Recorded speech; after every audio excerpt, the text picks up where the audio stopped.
Hola, bienvenue, welcome to another edition of Cinema Crusaders.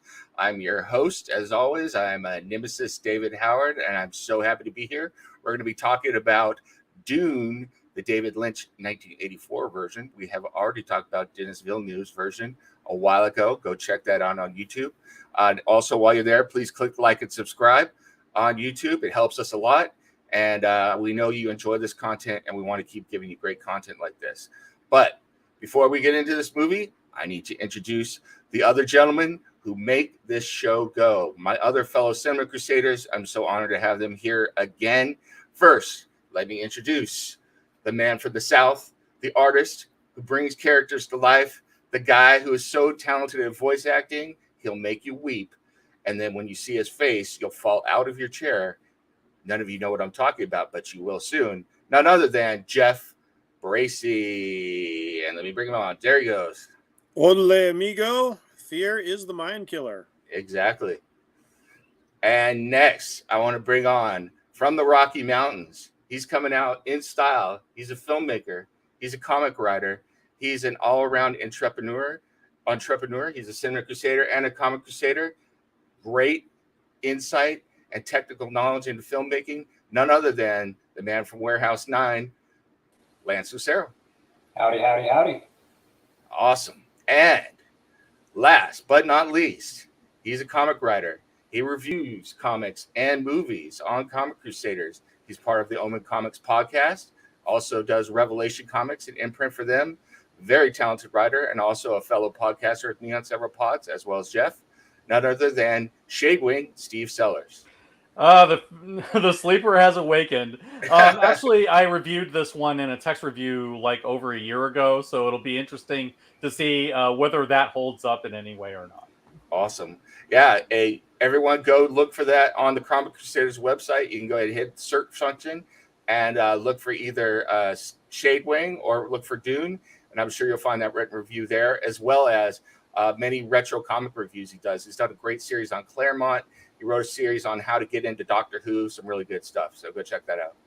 So without further ado, let's get into this movie, Dune 1984. And we've already talked about Dune, so I don't want to go too much into the plot, as we're talking about this, because there's a lot to talk about, so we might be short on time.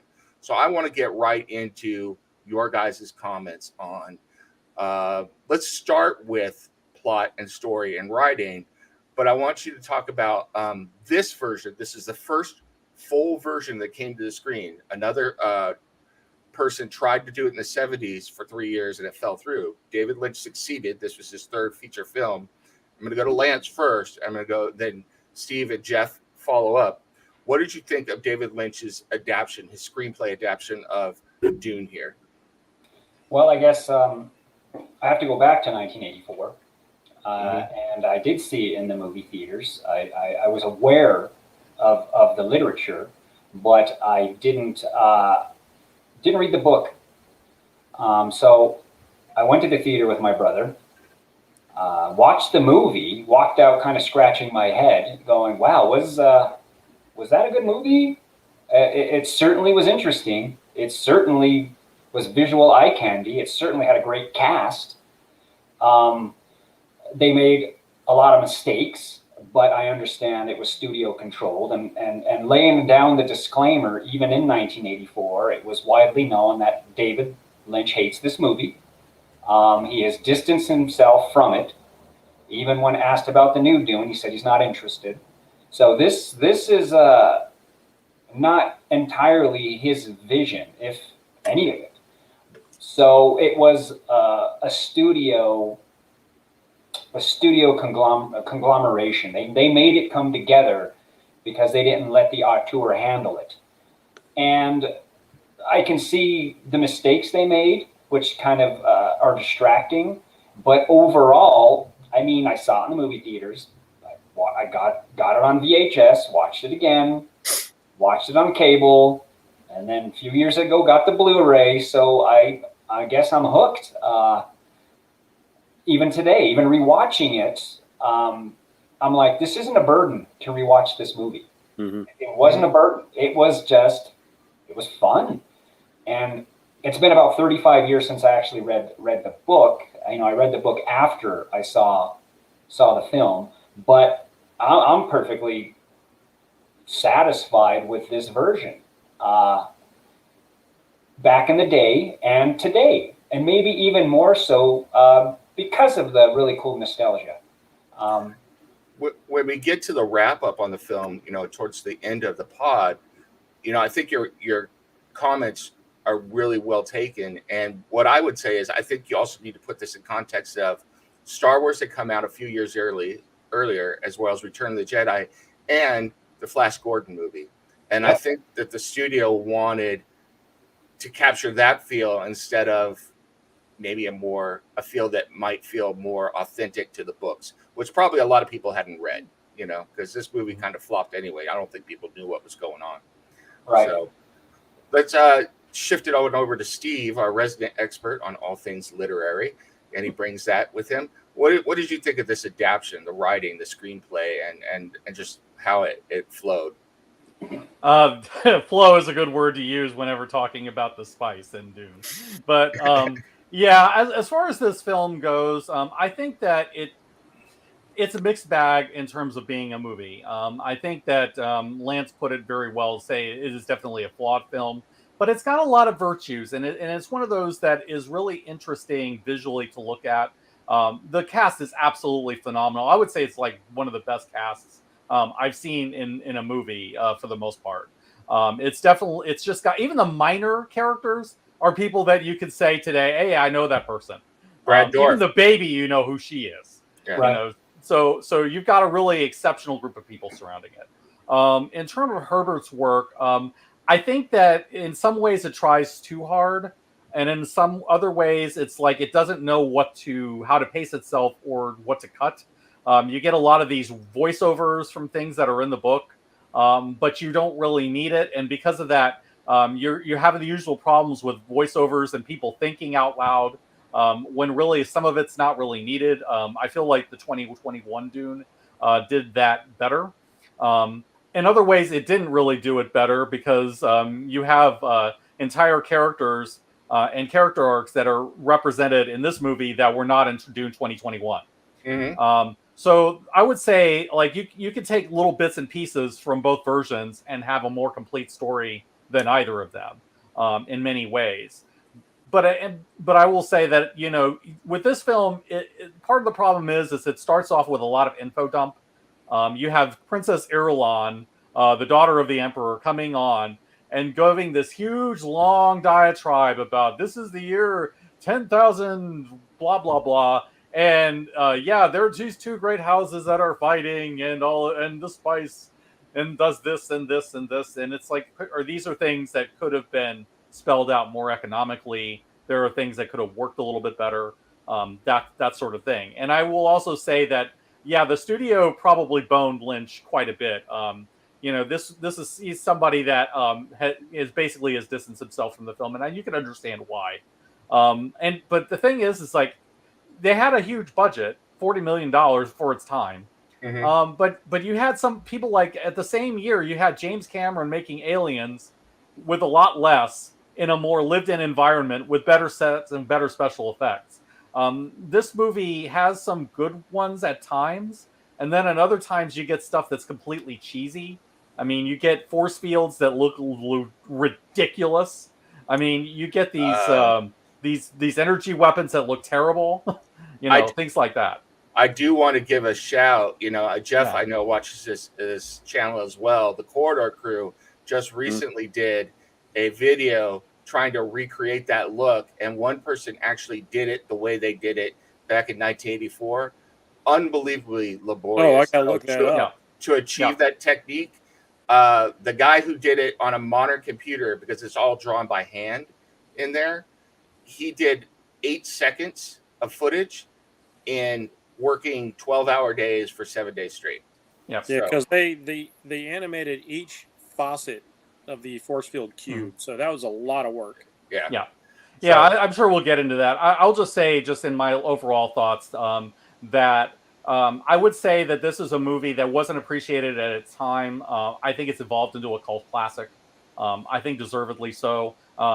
there are definite flaws to this movie, but I think the good things shine through. Even through the things that David Lynch didn't like. Let's just put it that way. Okay. Well, I think you hit on some really good points there, especially with Ireland. I'm gonna get to that when I talk, and then we'll segue from that right into cast and characters. But before we get to me, I want to go to Jeff. So I know for a fact that you really love this movie. It's one of your favorite. I think it is your favorite version of Dune, if I'm correct. Yeah, I tweeted out today, like, this is my favorite version of Dune. Watch the show, find out why. About to drop that on you. So let's hear it from you, from the horse's mouth, about the plot and screenplay, and just your general impressions of Dune as well. So now it was very interesting watching this because I probably haven't watched the film in maybe 5 or 6 years, so I got some fresh eyes on it, even though it's part of my collection. I'll say I love a lot of the stuff that a lot of people hate about the film. I love I actually like Virginia Madison's info dump at the beginning. I don't think it's egregiously long. She's very attractive to look at in the film, and I like the way she expresses the dialogue. And you get the idea that this is a dictation of a narration of a history of a grand spectacle. So once she does that, whenever she pops back in the film to give you a little bit of exposition, it works for me. There were a couple of times it definitely wasn't needed, but for the most part, I like it. I'm also a big fan of the voiceover, and maybe that's because I like noir and some other things. I do like things that have the internal monologue, and I really wish that had been a little bit more present in the Villanova version. I'll say that voiceover, the noir version, is my favorite version of Blade Runner. So and I will say that the fear is a mind killer scene works a lot better with the voiceovers. That's one scene I will give you that. Yeah, I like that a lot better here. I like that it comes from Paul. I like hearing these thoughts, and I understand that you don't have to do that in a movie. You've got the book, which gives you all of that, and this is a visual medium. But I do appreciate that because it is a technique that was used in film and for a period of time even used quite regularly in specific genres. So I do appreciate it. And again, like the narration, there are times when it does get to be used a little bit too much. And I think that stems from the overbearance of the studio. When I watched the film, I noticed the first half or so of the film was really, really good.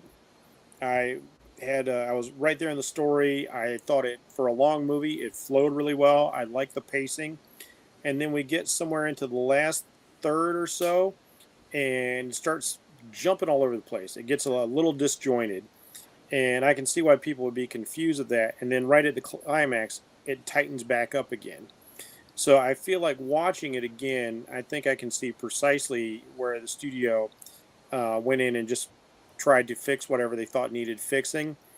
And in the process, as we've seen in other films, when people try to repair a film instead of letting the artist do their thing, I mean, that's why you hired them. When we look at films like Solo, they get taken over by somebody else. When you have to call in other directors, do all these reshoots or what have you. Or when we look at the League of Extraordinary Gentlemen, when the director loses final cut, and it's given to the actor, like Sean Connery, for instance. What the heck was that all about? And you just end up with a messy thing at the end of the day. For me, this is, even with the changes they make, because they do some things in here that are nowhere in the book. The weirding modules, Paul becoming a legitimate super being at the end, this sort of representation of God on Earth as a physical manifestation as opposed to a figure, a cult of personality sort of character. I don't agree with that, but it doesn't ruin the movie experience for me because I can take this as its own thing, and it was definitely going to be a one of. I don't think they were ever going to get into a bigger thing with this, but at 13 or 14 years of age in 1984, I was able to follow this movie just fine. And it was actually a pretty fresh change after coming off of the Star Wars films, which I highly enjoyed. They were great spectacles. They were fun. They had that sort of Flash Gordon sort of flair that they were inspired by, but they also got a little deeper and a little darker where they needed to. So it got a little bit more adult, whereas another film that came out around the same time, Flash Gordon, I didn't like it initially because they turned what I thought was supposed to be this epic, fun adventure into a fantasy comedy. And it wasn't until years later I began to appreciate it for what it was. So maybe I was just ready for a grown-up movie, and Dune was that movie for me. Cool. Yeah, I hear what you're saying, and especially since I watched this movie, I think in '85. So it came out, and I think one of the problems with this movie when it first released is that it was released on December 14th, 1984. Tough slot. That is a horrible release date, especially for a movie of this type. And you look at the movies that went up against in 1984, competing for the same crowd. I mean, you've got stuff like Ghostbusters, The Karate Kid, a movie that came out the same month. I think it came out the same week. Gremlins. I mean, honestly, I don't even remember seeing trailers for this movie. No. We just had a local theater in my town, and every weekend we would just bop over there and see what was playing. Yeah. I think this movie went opposite Gremlins, who had the Steven Spielberg name and it had a Christmas theme to it. So, I mean, the studio did this movie and it was a family film on top of that at Christmas time. You're not going to. Yeah. So, you didn't get any help from the studio there. And this, most of the time we break down by reviews, but this is Cinema Crusaders. We're talking about, these films and whether you like it or not, that's part of the business with your release date and your advertising and how it gets marketed and everything else. So I think that's part of the problem. Like you, I hadn't read the book. I was much more of a fantasy reader at this point. I'd read some science fiction, but not a lot. This movie intrigued me and I went and read the book. So I had thoughts about this movie pre-book and post-book, very different movies. When I first watched this movie pre-book, this was David Lynch. I took David Lynch from it. It's wacky, it's weird, it's different. I had seen The Last Starfighter that summer.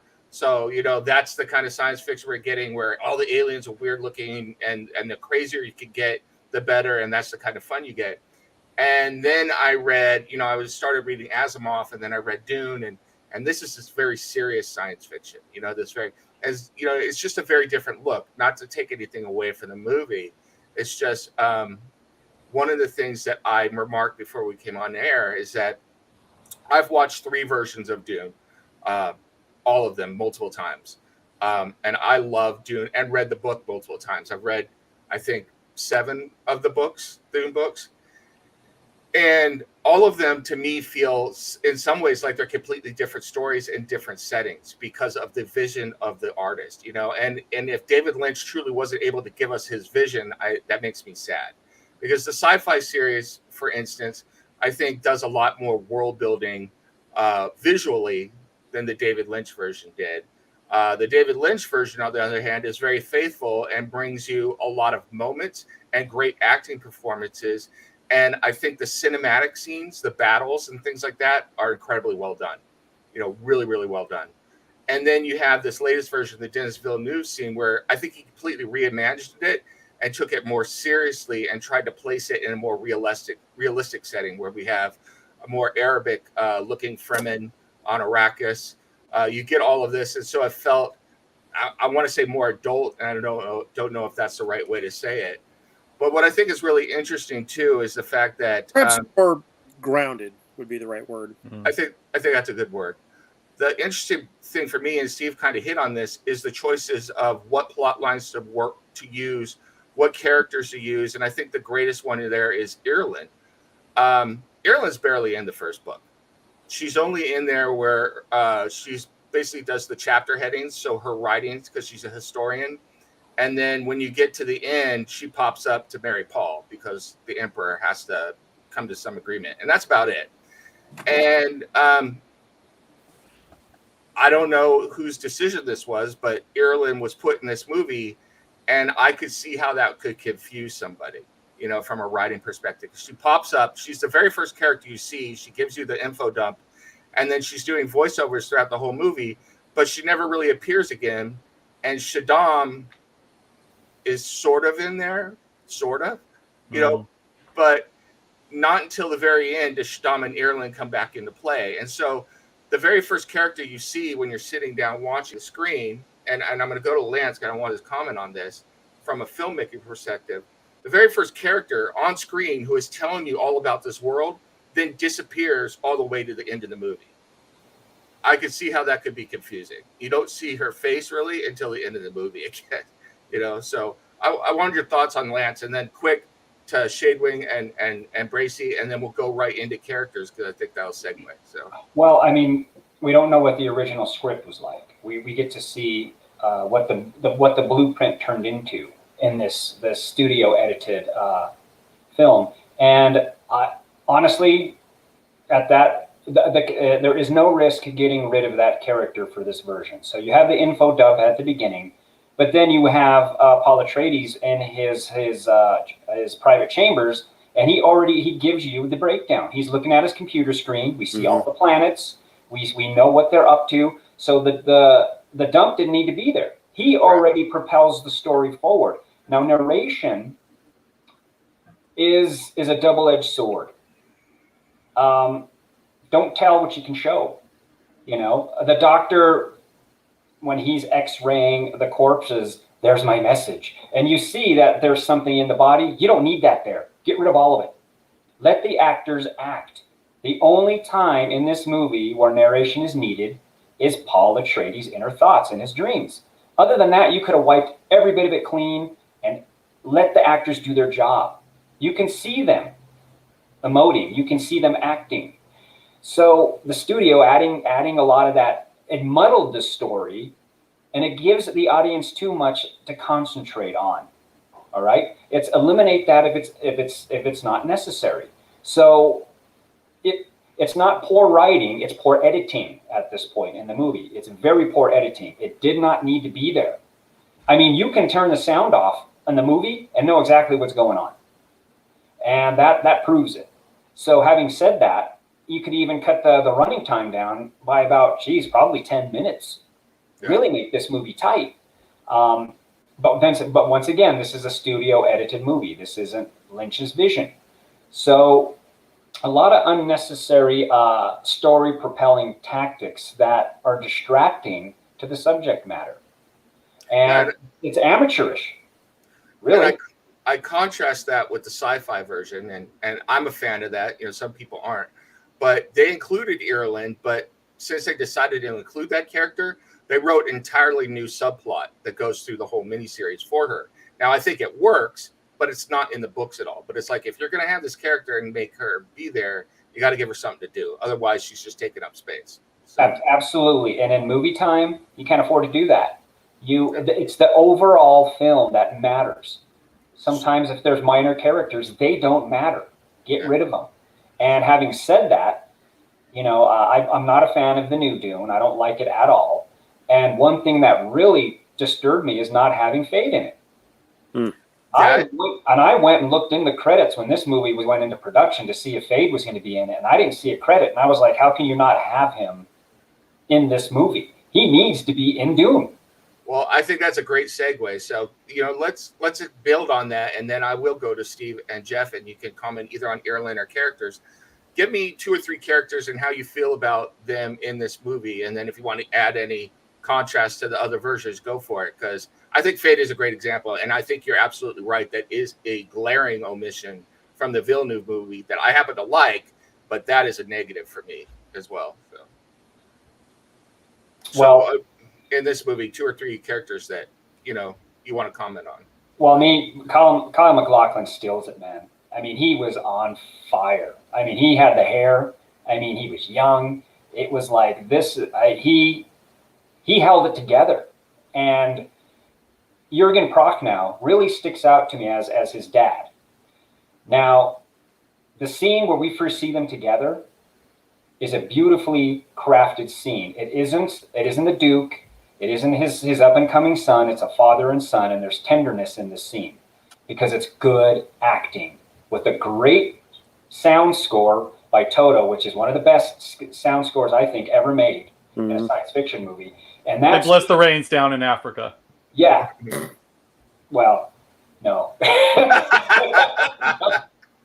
But, you know, I think that scene said it all to me, you know, as far as the performances, the father and son. And I said, you know, to me, that's a tender scene where you can see it in their eyes. Whereas like the new version, it was flash and flare. There was actors reciting lines. See, I think it's so interesting now because we have 3 versions of this story spaced out over many years, and you can contrast the performances of different characters, except Fate, because we only have them in 2 versions. But I could do several podcasts just contrasting the characters. We're not going to do that here, because it would take a long time. But sorry, I had to interject that. Back to you. So you talked about Jurgen Prochnow as Baron Leto. So and Kyle MacLachlan. Anyone else that stood out for you? Oh, absolutely. Kenneth McMillan as Baron. Harkonnen.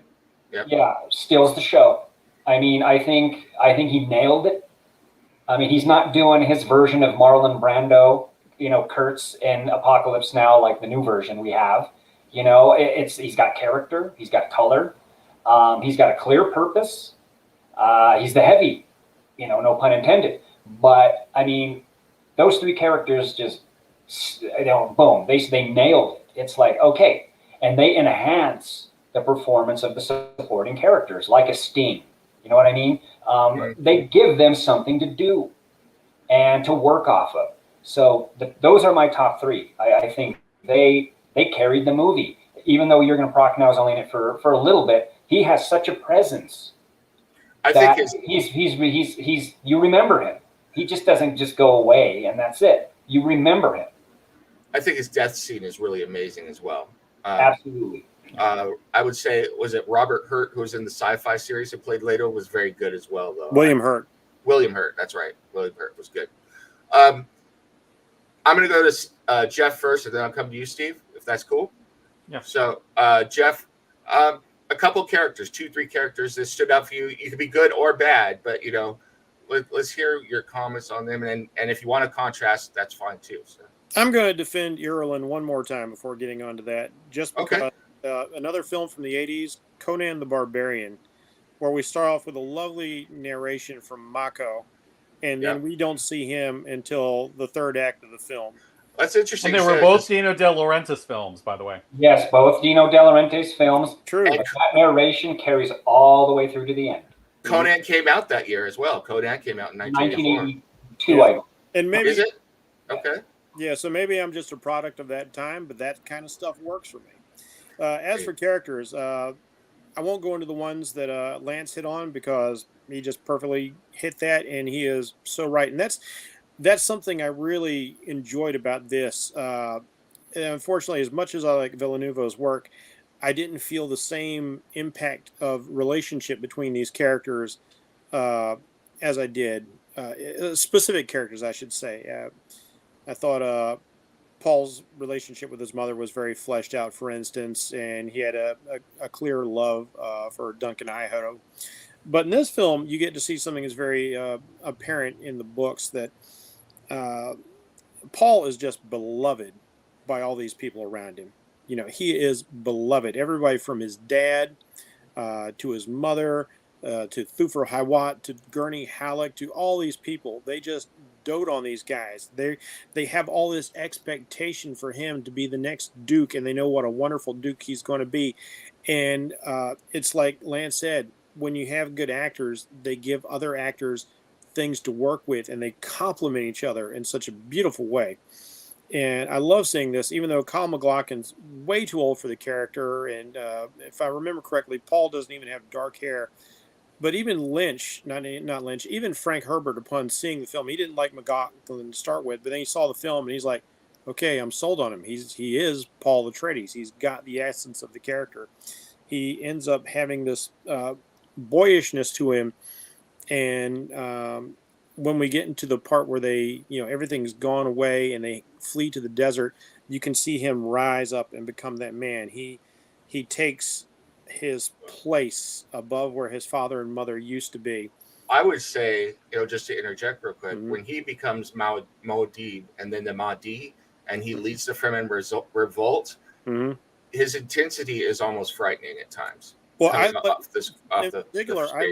love the scene where they're in the ornithopter and Jessica's weeping because they give the characters telepathy in this version for some reason, and Jessica realizes that Leto's dead, and she just has a total breakdown. This very controlled woman, her whole life has been about control, and she breaks down. And Paul is just like, he's focused on keeping them alive and keeping the ship aloft, this damaged ship. And he goes like, I know.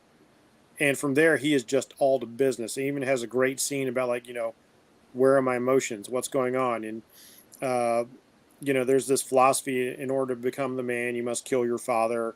You must let childish things die, and you can see that in him. And so, like Lance said, McLaughlin steals it. But I also want to talk about a Lady Jessica who has this regalness that we missed in the newer film. I really love, like, this really feels like a lady of court, and her devotion to both her son and her husband is apparent in ways that we just didn't get in the newest iteration. I don't want to bag on that because I did enjoy the film, but I really feel like even though she's got this stately presence to her, she when Moham charges her, is like, oh, you thought you could have the Kwisatz Haderach. He's like, no, I did it for love. I did it for the love of my husband. It meant so much to him, and you feel the sincerity of that. And when she breaks down upon losing Leto, she just goes to pieces for a while. And like, you feel that this woman who's got all this exceptional training, and she's lived at court and been so stately, you feel all of that. And it's her son who pulls her up out of that, because he has to take that role now. Other notables who were sadly lacking in the newer film is we've got the wonderful appearance of Thufir Hawat. He's just a fun character, even though he's not like a major Marriage character in here. And one of the biggest missed opportunities in my mind was not just Fade, because you mentioned him, but Dr. Yui. Oh yeah, We really Stockwell nailed it. Yeah, we really got to see his struggle, and one of the watching him deal with that, and having to be around somebody who's a truth sayer and try and keep all that hidden. He's got the imperial conditioning, and when he passionately tells the defeated Leto what he wants of him, why he betrayed all these people, why he's murdering his house and everything they have. I have this need for revenge that's so great, I'm willing to sacrifice all of you to use you as the gun to pull my trigger, because I can't do it myself. And then there's this quiet little scene where he's off by himself and everything's burning, and he is just weeping brokenheartedly. And I especially love his moment of defiance with his death. He's just accusing the Barons, like, you think I don't know what I won for my Wana? You think you've defeated me? I love that, even though, like, he was a traitor, and he, like Jessica says, he deserved to die. 1,000,000 deaths is not enough. But I still can't help but like that character, at least on some level, because wanting vengeance for that sort of reason is something I guess we could all relate to, even if it's not something we should espouse to. So a lot of great characters in the film that I really like, that got very well fleshed out in this movie. Yeah, and I will say that, when I have critiques, like I said, I watch all 3 versions of this movie at least twice a year, including the miniseries, which is long. That's how much I like them. It's just strange for me because each one feels different. And I will also say that each performance, some of these performances on some of these characters make the characters feel completely different, which really says a lot about the acting, the actors themselves and how they approach the character and the role. Oh, and I got to shout out Brad Dourif as Peter DeVries. I love every single motion he makes. He got the most interesting use out of his face and his body that you see in a film. I will get to Brad Dourif because I agree with you. Mm-hmm. Brad Dourif is one of my favorite character actors, especially in freaky or scary stuff, but we'll get there. First, I want to get to Steve. Talk a little bit about your favorite 2 or 3 characters, good, bad, what indifferent, that stood out for you, that you really make this movie something that you would want to share with the audience. So. Yeah, I'll go ahead and I'll say that I agree, especially on Lady Jessica. I felt Francesca Annis was so much better than Rebecca Ferguson. It's not even funny, and I don't know how much of it was the direction and how much was the actress. But I feel like the Lynch version and the Honest character understood I think that this was a Bene Gesserit, that this is somebody who has a lot of mystical, power and mystery. I felt like she had that in addition to her being regal and stately and maternal and all of these things. And at the same time, you sense a love for her son. You have all of these elements kind of coming through. And she was just really, really, really great. And so to see the new version not handle it with the same way or with the same amount of power, I felt like that was disappointing, because I think this was what a really powerful Duchess Bene Gesserit would be like. She would be like that. I'll go and talk about some other. Oh yeah, I agree on Brad Dourif. I'll talk a little bit about him. I just thought that he was just, in every movie that he's in, he's just really slimy and sleazy, and villainous a lot of the time. And he just has that air of menace that he sometimes brings to a lot of these roles. I felt like he brought that to Peter de Vries. I liked him better than I liked Macmillan as the Baron. I felt like I understood Macmillan's a good actor. I just think he was overplaying it for me. He just seemed a little bit over the top and ridiculous to me. I didn't get that from de Vries. I felt like Dourif really understood the major domo sort of role that he played. I think he really kind of leaned in to what he does really well, which is to play these slimy, sleazy characters, that are just kind of under the surface, but not the big bad. And I felt that was there. I think it also should be noted how good Sting is as Fade Rotha, even though he hardly says very much. This, and a lot of it is physical acting. And we're talking about a guy who's well known for being a musician, more than he ever was an actor. And yet he brings the charisma that he does as a frontman and a showman, to this role. And, he is so captivating to watch. He's extremely creepy. When he goes and stands there, wearing his toga, arms crossed like this. I mean, Jesus. And he looks convincing, and he still looks creepy doing that. I mean, what level of acting does that take? Really, really great. And then, and then when he shows up later on in the big finale with that last fight, I mean, it's absolutely satisfying. He should have been in this movie, or in the 2021 movie. Absolutely. I'm hoping he's in part 2. I'll be honest with you. I don't know that anyone could. It's going to be a hard performance to top. And the fact that Sting, who is not an actor, did that, I don't know what that says, but I agree with you on Fade. Go ahead. I mean, but you got, the thing of it is, and I'll also mention, since somebody brought him up, Jose Ferrer as Shaddam IV. I feel like, he's definitely an actor with a lot of presence and a lot of experience. He's a veteran. He's part of a celebrated acting family. I mean, you can definitely see that.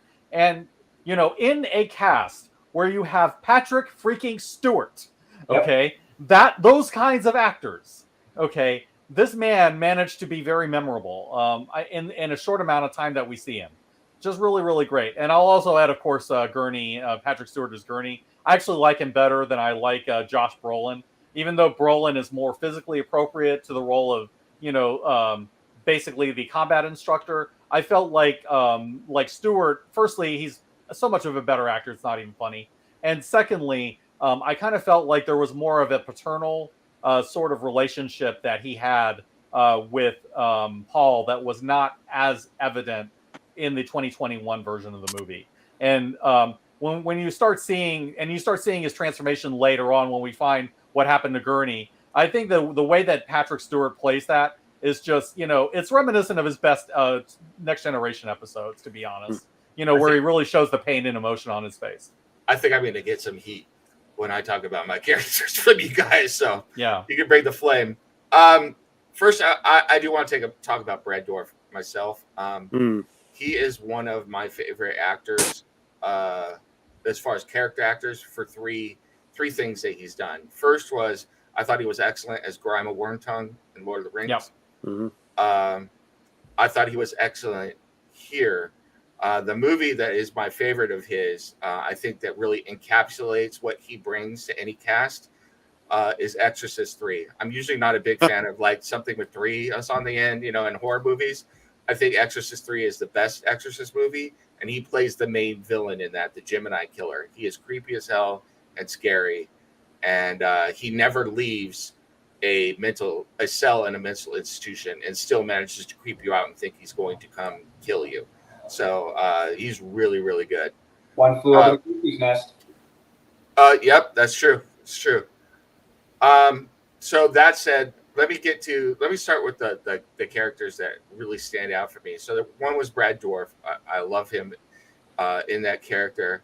I also like Kyle MacLachlan as Paul Atreides. We've always talked about him. One we didn't talk about, Richard Jordan as Duncan Idaho. I think that this is such a, I'm not going to say departure because he came first, but departure from the Jason Momoa version. Jason Momoa version feels like Aquaman became an adventurer and he's playing Duncan Idaho. He's always the surfer guy. Jason Momoa is just the surfer guy. Yeah. Or the barbarian. And even though I enjoyed him, what he brought in the Villeneuve movie, the accurate version is Duncan Idaho, who is the soldier. He is the loyal soldier to the Atreides, always. And I think that Richard Jordan does an incredible job with that. So I already talked about that. The other one I do want to hit on is Sting. I think if anyone showed you the true just sadism and cruelty mixed in with the beauty and competence of the Harkonnen, it was Sting playing Fate. It is just absolutely perfect, and he's beautiful, and that's what Fate is supposed to be. Yep. And Sting pulls it off incredibly well. It is the standout performance in a cast with tons of acting luminaries. Yep. I think that he stands head and shoulders above everyone. Oh, you catch fire. And I'm sorry, but that's not the one I thought I was going to catch fire or. So here we go. Let's, I'm only going to do one because I do want to get to some other things. I am not a fan of Patrick Stewart in this movie as Gurney Halleck. And here's the reason why. I don't know if it was Patrick Stewart's choice or the director's choice or whatever, but Gurney, especially in the books, he is not a soldier like him. He is a bard or a singer who also happens to be a battle master. He plays kind of not fast and loose, but he's kind of, who is the character from Henry IV? Falstaff type character. So Falstaff, but not drunk. I mean, that's almost what he's like. And, for good or ill, Patrick Stewart is Picard. And I see him here playing Gurney Halleck like he's Picard. And even when he's out in the desert and has been abandoned and been a smuggler for all these years, the man looks like he's just come out of his ready room and wants to Earl Grey tea. I mean, I'm sorry. And nothing. Which I find funny because this happened before Next Generation. Yeah. But that is exactly what he looks like. He looks like he's going to come out and straighten his uniform and, Earl Grey tea and sit down and make it so, So it's like, it just... be sure to check him out in Excalibur as well. I mean, Patrick Stewart is Patrick Stewart, no matter what you watch. Yeah. But you know what? He comes... But I buy it in Excalibur because he's playing... Right. A different a different character. I just... And even before I knew Patrick Stewart as Picard and before I read the book, it just felt off to me.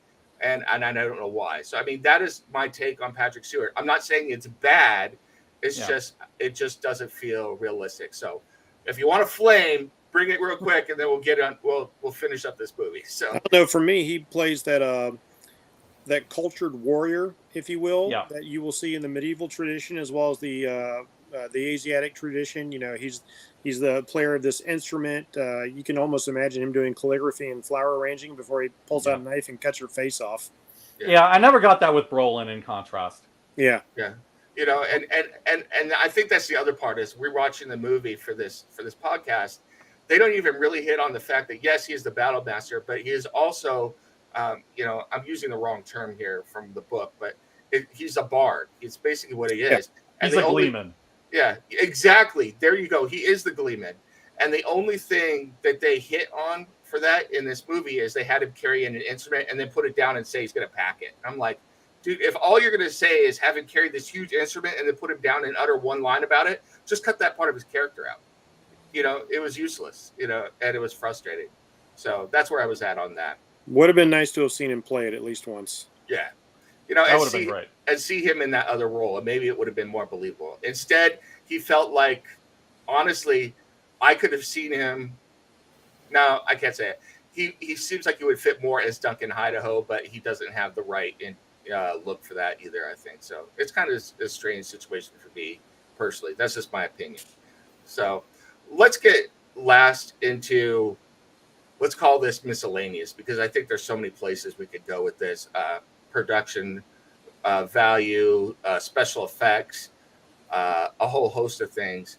I do want to give a quick shout, and maybe Jeff will cover this more. Special effects. We talked a little bit about the block effects, but also a lot of the miniature work on here is incredibly well done and took a ton of time. Glass painting, optics. Yeah. They spent a lot of time and money on that, and I don't think that it gets as much credit as it should. Everyone talks about the miniature work in Star Wars. Yeah, it was good. I would argue that Dune's miniature work, all of the stuff they did with Arakeen and the Atreides dropship and everything else is just as good. So that, I would say that. The only other point that I really wanted to bring up with this movie, and I'm going to kick it off to Steve, and then we'll go around the horn. When you watch this film, and I talked a little bit about it with the critics and stuff, I think, I don't want to go on a huge rant here, but this film was really destroyed by the critics, and we talked a little bit about that before we came on the air. And I think that's why podcasts like this are important, and all of you viewers out there are important, because we want them to make the movies that we enjoy. And if the studios don't hear from us, this movie has its flaws. It has different things we like or dislike. But you saw what they did here. Well, the critics wanted more generic. They wanted bland. They wanted comedy in this movie. They wanted a whole host of things that now are in the movies now. And that's why it's important for us to have a voice, to speak. Because if we want to see the movies that we want to see, the executives need to hear not just from critics, but from the viewers on what's going on. And the other thing is, if you want to see the movies you want to see, if the studios aren't going to do it, then we need to go out there and make the movies we want to see ourselves, or the media we want to see ourselves. Because unlike today, back then, the critics were the only game in town. And so what they said was law, and that's not true anymore. So, shows like Cinema Crusaders, all you out there, be vocal. If you're a creator, go make your version of a film or something, because we've already talked about what they did to David Lynch a little bit with this movie. So that said, I'm going to get off my soapbox. I'm going to go to Steve, and I want to kind of, round it up. Give us your thoughts on other aspects of this movie as we come to the close of this podcast. So. It seems like we've already talked about quite a bit. In terms of like the effects work, I really think that some of it was really hit or miss. I agree that the miniatures work was very good. There are things that really look really good, and then there are other things that sort of like, okay, this looks a bit silly. Why are they doing it like this? I'm not sure that the makeup on Baron Harkonnen made him look too much better. You can tell some of this stuff was 1984, but my feeling though is that I don't think that a lot of critics really understood at the time what this kind of movie was, and there are too many people that were maybe expecting that this would be like a modern Disney film, where you do have a lot of the silly jokey stuff in the middle of the big epic action. And as we've kind of have seen in recent years, that's not always the best approach. I think that they didn't understand the source material. I think that that's another big problem that a lot of these critics have. They don't really take the time to really look into it, or they don't care about it, or worse, they reward filmmakers for not going along with the source material, which I always think is a mistake, because it's an adaptation. I think that that's kind of like part of what you're dealing with, and I think that this movie honestly did its best to honor the source material visually. I mean, we see that in some of the effects. And as well as just the casting of the characters, which I think for the most part was very, very good. And in terms of cast, I mean, you can't argue with this cast, like at all. It's just too many legendary actors for you to dismiss this. And yet, with all of this, you know, you have the show getting completely lambasted for some reason, and I think it took time for it to really be accepted. And I think that this is just one of those cases where audiences or critics or audiences didn't really understand what they were dealing with, and over time people came to accept it. It's kind of like, and I know this is probably not the best example, but it kind of shows the principle of it. You know, how the Star Wars prequel trilogy, you know, ended up being more accepted over time after being lambasted at the time. I will say that I think Dune has far more in the way of creative merit than Phantom Menace does, for example. But all three of them combined. Right. But I think it's the same idea. I think this is definitely a movie that was ahead of its time. People didn't understand it, and because of that, it took time and, you know, decades really for people to really embrace it and appreciate it, both technically and in terms of acting and in terms of storytelling. I will say that going back in 1984, you know, I'll just add this real quick and I'll go to Lance.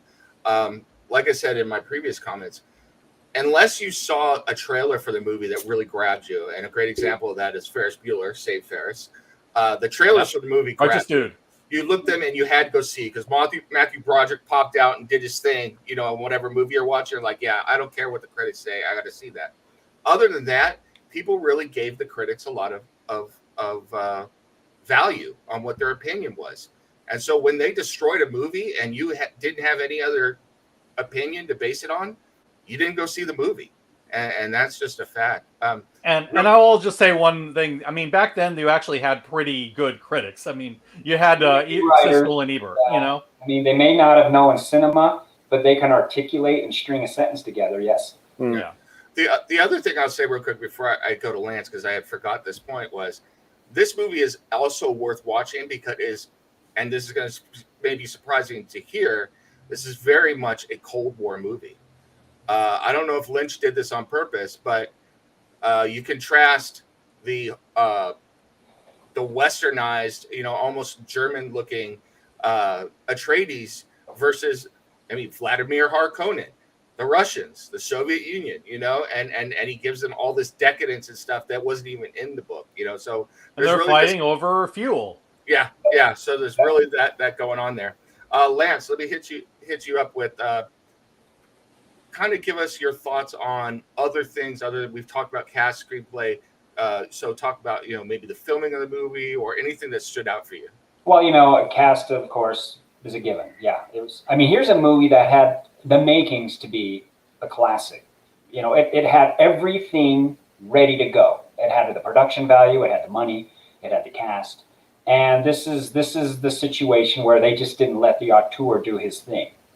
And it should have happened. But in hindsight, I mean, the optics are solid for the time. I mean, there are some 1984 effects, of course. I think the production value is fantastic. It's eye candy. And the distinction. I mean, it's not just black and muddy. There's distinction in the world of the Harkonnens versus the House Atreides. Versus being on Dune. You can see absolute distinction. There's no muddiness of production value, which we get today. You know, even like in the new one, we just get the Harkonnen battle soldiers are just another version of a stormtrooper. You know, they have white uniforms with armor. I mean, but I think the distinction in the production design that went into this film was very well thought out. And you can see it in each scene, who's who and who's playing what characters. Versus today, where it's a muddled gray, black mess. There's no color. There's no saturation. There's no distinction between characters or even worlds. You know, I liked how you were immersed in the world of Dune, the separation. I think they nailed it. But one thing I think we have to go back in time for just a little bit is, you know, Shade was mentioning Star Wars a lot. That's been mentioned, Star Wars. Flash Gordon, Bracy mentioned Flash Gordon. We have Dune. But when you really think about it, we got to go back to Edgar Rice Burroughs. We got to go back to John Carter. Mm-hmm. And boom, even the Dune, which was written in the mid-'60s, it screams of John Carter. the same as Star Wars screams of John Carter. I mean, to me, when you really look at modern cinema, you know, John Carter now this year being 110 years old, still rings true in everything cinema. But you know, we should talk about the John Carter movie. But Yeah.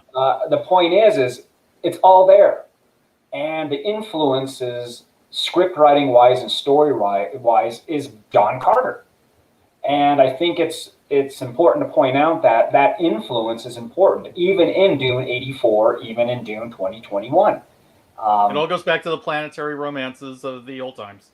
Right, you know, a guy offering himself up to the god of war or whatever, being transported and then transcending, usually on a desert planet for some reason. I don't know why, but it's just one of those things that learning this over time and going and actually, all right, John Carter, let me read all the books finally back to back, and realizing how influential that literature was in modern cinema. I think is important to point out, and Dune is a direct reflection of John Carter. You know, I'll say at its essence. Cool. You know, real quick, I just thought one person we did overlook, and I just want to give a quick shout, and then we'll go to Jeff. I thought Sean Young was absolutely wonderful as Cheney. I liked her performance. And then, of course, she would come along, and this was following up on her performance in Blade Runner, which I thought I enjoyed as well. She suffers from the same thing that Irulan does, in that, you know, we don't see her do anything. Yeah, yeah. But you know, I bought that. I don't want to go all woke on everybody. I hate to even use that word, God. But the one thing I did appreciate, I watched this movie again, and I don't even know how to say this because it's going to come out wrong. It's very white. You know, it's very white. It doesn't feel right to me, especially for the Fremen, you know, and it didn't occur to me until I reread the book recently. It's like, it makes sense that the Fremen are in a Middle Eastern culture, you know? And so I say that from a literary and critic perspective, not a diversity and inclusion perspective. But I think I did have to say that if I wanted to be honest. Is that fair? Well, you know, it's something to think about. But even when we look at the Fremen, I liked how, in a sense, in the '84 version, you know, they all had dirty faces. They all, you know, there was nothing racial to me about it. It was about, they were dirty faced. They were distinguishable through their features, but not through their skin color. Yeah. And I think that worked well.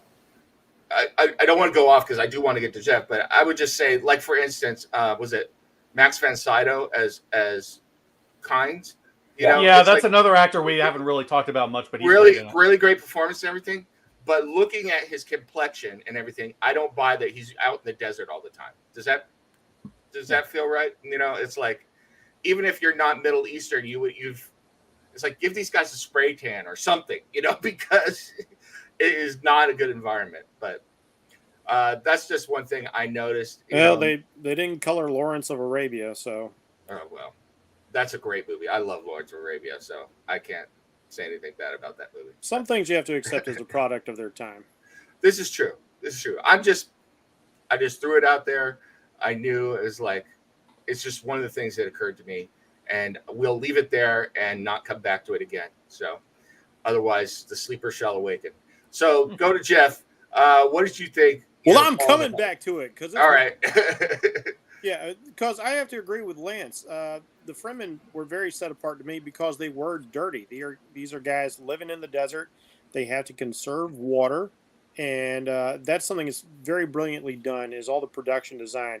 It is very clear who is who. You know, the Atreides have the light-colored uniforms. The Harkonnens or the Sardaukar have these black trash bag uniforms that look ridiculous, and yet they work in that context because they set them apart as some sort of weird thing.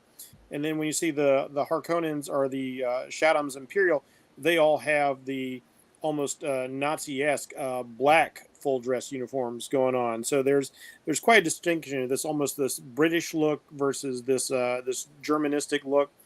All that's handled well. The production design and the costuming, I will say, across all the Dune stuff I've seen, for the most part, I really appreciate the details that go into all of this. And I know some people say the sci-fi when got a little bit overblown. But for me, that even worked because I thought, like, if you're the emperor of the known universe, why not be ostentatious? If you look at cultural dress of the elite across the centuries, you will see people wore some really ridiculous things. So I bought into that as well.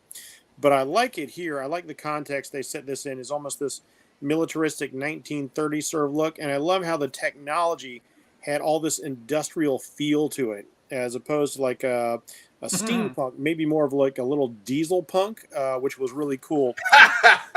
And it gives you that whole idea of the oil wars once again. It's a very subtle sort of reference. And I appreciate that sort of thing a great deal. And this film found its audience later on because we didn't have the internet. We didn't have a wide reach of other voices in the day. So we see films like Blade Runner, like The Thing, like Dune, that all failed at the box office, at least critically and or financially. And it's not until home video that these things start gaining an audience and people start appreciating, because we only had word of mouth to go by then. But if you look at how these things have become classics, and even the critics have gone and they've eaten some crow and backtracked on these sorts of things. So that's something to keep in mind. We have a much wider view and appreciation of how things can be done now. Going to get into the special effects a little bit because that's a big forte of mine. Like Lance said, there's a lot of cool optical effects in here. And as Steve mentioned, there is a lot of really cool miniature work. And for me, it does hold up. It holds up extremely well. I like seeing things happen in camera. I love the Sandworms by Carlo Rambaldi. Just absolutely brilliant work. And people don't realize how involved the miniatures were. They had miniatures of ships, and they composited in people coming out of the ships, but they also did forced perspective. There was this 30-foot model of this ship right in front of the camera, and they had their little windows set up, and you see real people marching out. And then they have all these tiny miniatures of people set up as these rows of soldiers, and then further smaller ships set in the background that force the perspective. Absolutely brilliant work. There's even scenes of like hundreds and hundreds of Fremen or Sardaukar running across the sands, and those are all little mechanical dudes that are on like little guide wires, and they just have their little legs kick as they go. But it's shot. The spacing is so far away that it looks like somebody has hired thousands of extras to run in these battles, and it is absolute genius and such a delight to my heart to see these things happen in camera. I love seeing things happen in camera. Now, I'm not opposed to CGI. CGI is a great tool. Unfortunately, it's often abused and not given the sort of attention that it needs to be truly believable. But when it is, it works so well. There's a lot of stuff that happened in the first Jurassic Park movie that still holds up for me in my eye looking at it.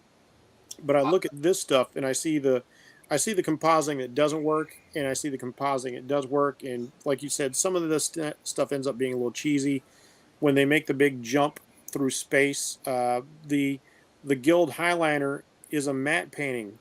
Why didn't they just make a model? I don't understand that decision unless it just became a budgetary sort of thing. This movie did go way over budget, so maybe that was the reason for that. But it is one of those things that sort of takes you out when you see all this other great miniature work and whatnot. One of the most interesting effects was getting the sandworms right, because you have these 400-meter long sandworms. And in order to get it right, you had to have sand that was to scale. So what they had to do is they had to get this microfine material. It's actually tiny glass beads. This stuff was so dangerous. If you weren't wearing a full respirator at the time, if you ever inhaled any of this stuff, it stays in your lungs forever and permanently damages your lungs. It's like instant emphysema.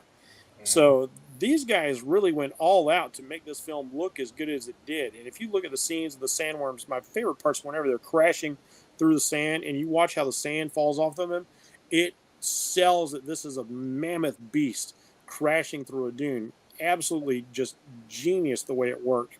I will say that, we don't have any relation with them, though I'd love to interview them or talk to them sometime. Quarter Crew did a great video on just what you're talking about with the micro sand and everything.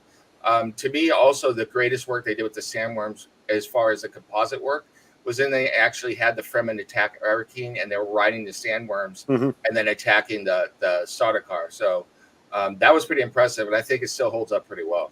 So. Yeah, it's just really fun stuff, and you can see that Lynch brought his own, not just his aesthetic, but his own passion. I've got to hand it to Lynch. He was actually rather restrained, given how kooky he can get when you look at films like Eraserhead and other projects. But then you look at Lost Highway, he can be weird and still be restrained. But he still managed to bring his aesthetic of body horror in. When you look at the highly mutated Guild Navigator, when you see Aaliyah in the womb, when you see other visual aspects, and he gets when he tries to go a little 2001 is where he loses me, and some of the optical effects. But I think his gross physical effects really look good, and I think they help actually enhance the narrative. I like that sort of thing because the spice does change things physically, and it was really cool actually seeing that. The Guild Navigators.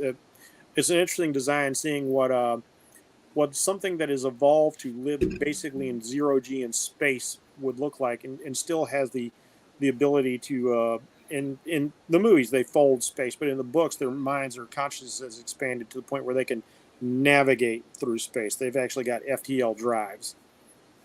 Very cool. Yeah.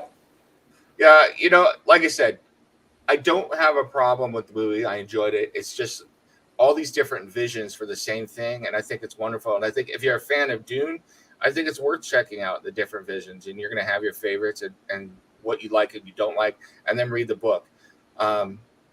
It is unfortunate, though, that what is this? If DT said at least they didn't go full Holdo. Yes. Never go full Holdo. Yeah. Never go full Holdo. Well, DT threw that in there too. Never go full Holdo.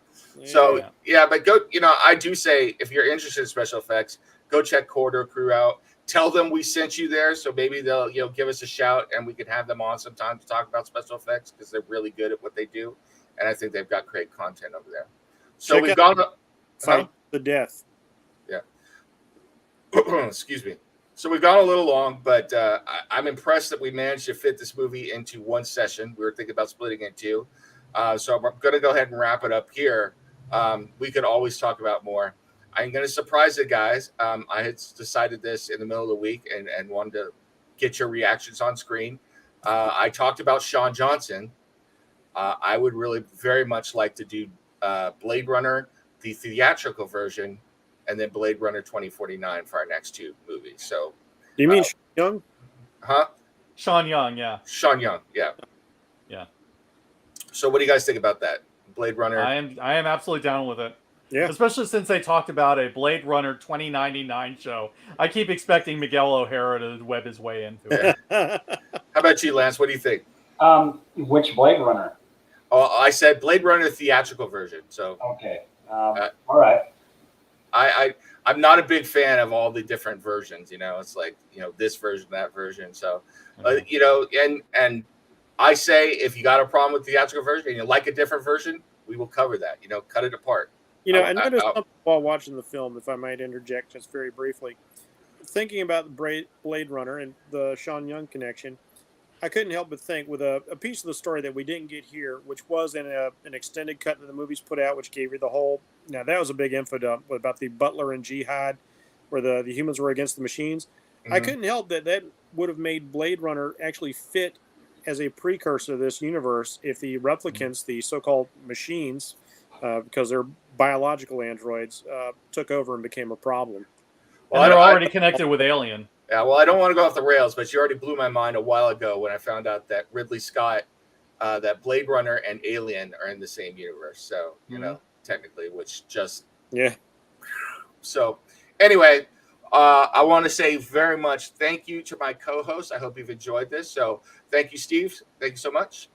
Oh, thank you. It's really always entertaining to talk about this movie, and particularly just about Dune in general, because there's so much more than we could ever fit into a discussion, or even much more than you can fit in a 2-hour movie, which is why we have 2 movies now coming out for this. So, yeah, I can't wait to talk about Blade Runner next week. Cool. Thank you so much, Lance. Hey, thanks a lot. This was fun. Yeah. Absolutely. And thank you, Jeff. Oh, it was always a pleasure. Dune is definitely a big passion of mine. This movie exposed me to the works of Frank Herbert, and I devoured everything past that. And I could spend a month solid doing podcasts talking about Dune. So I hope you all out there enjoyed this podcast. If you did, please click like and subscribe. And check out all our other works on the UCPN, on Comic Crusaders YouTube channel, also on our Twitter and our Facebook channel. And for now, on behalf of the other Cinema Crusaders, I'm going to say we're out of here. Have Check a out good my time books, watching movies. movies. Yeah. Have a good one, guys.